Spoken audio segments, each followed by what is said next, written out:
Hello there, everybody. Welcome back to another episode of 5 Minute Gaming News, the show that is clearly filmed where Scary Game Squad is, because it's just a mess over here. But hey, we had fun. Today in the news, it finally happened. We can all breathe a sigh of relief. After a lengthy and thorough and totally appropriate investigation of Activision Blizzard, there were no cases of widespread harassment found, and they were cleared of having a toxic workplace environment. You know what? I'm just happy it wasn't as bad as we had all thought.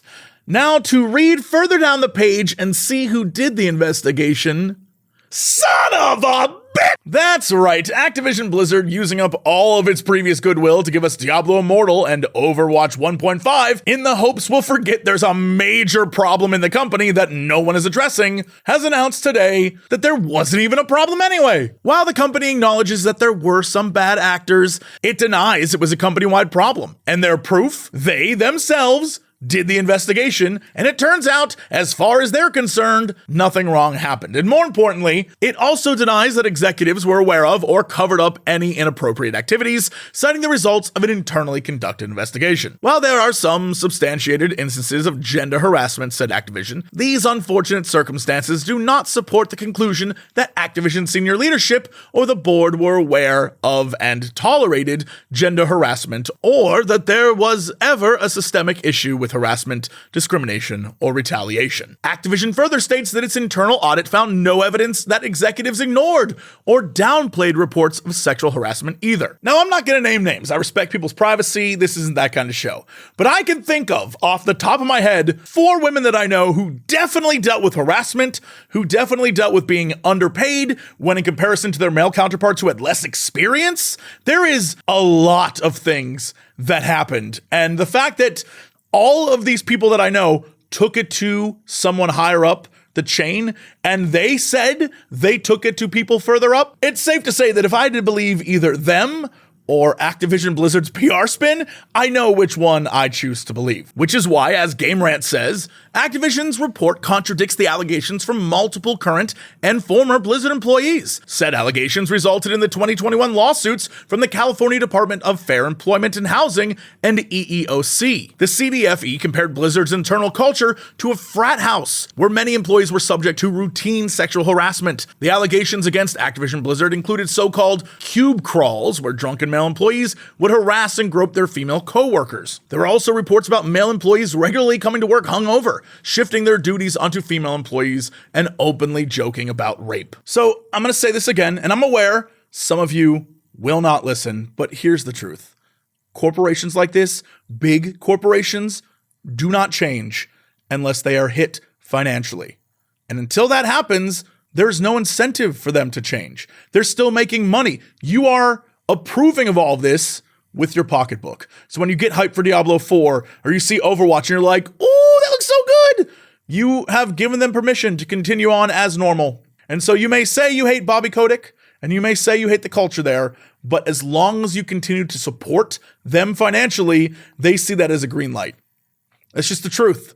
And I don't know how else to tell you that, but it is what it is. In other news, it's time to drift.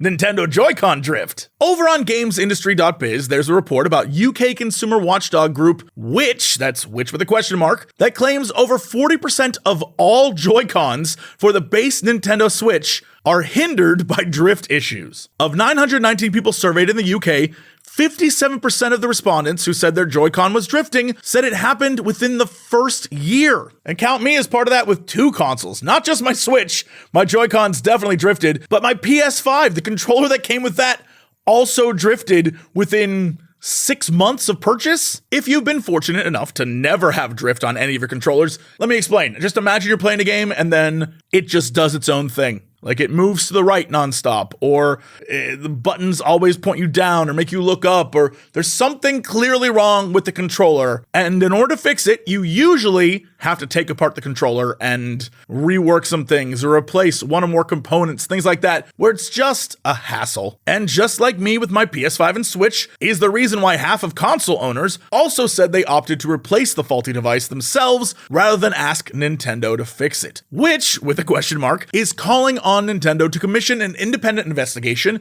into the causes of Joy-Con drift and to make the findings of said investigation public. It also wants Nintendo to commit to a no-quibble, free-of-charge repair replacement of controllers that have been affected by drift since 2017. The percentage of Joy-Con controllers that have been reported as experiencing issues with the analog stick in the past is small, and we have been making continuous improvements to the Joy-Con analog stick since its launch in 2017, Nintendo said, to which following the investigation. Nintendo goes on to say that you can just contact customer support, but clearly that has not done much, as they faced a class action lawsuit in 2019, and the European Consumer Organization, BEUC, called for an investigation about Joy-Con drift last year. Now, I'm no conspiracy theorist. However, I do feel like if you're going to sell $60, $70, $80 controllers on the side and make them look all neat and try to market having like a new controller every so often to your audience, you may not want to make the first controller you give them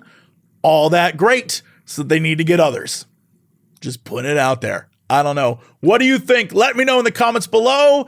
As usual, it's that time where I remind you, hey, go over to patreon.com/Jesse Cox. But more importantly, go over to youtube.com/C/Cox Clips, which is where all the stream VODs and Let's Plays and all those different things are at. If you've been looking for them, you can find them there. Anyway, that's it for the show. Thanks so much. I'll see you tomorrow with another episode of 5 Minute Gaming News.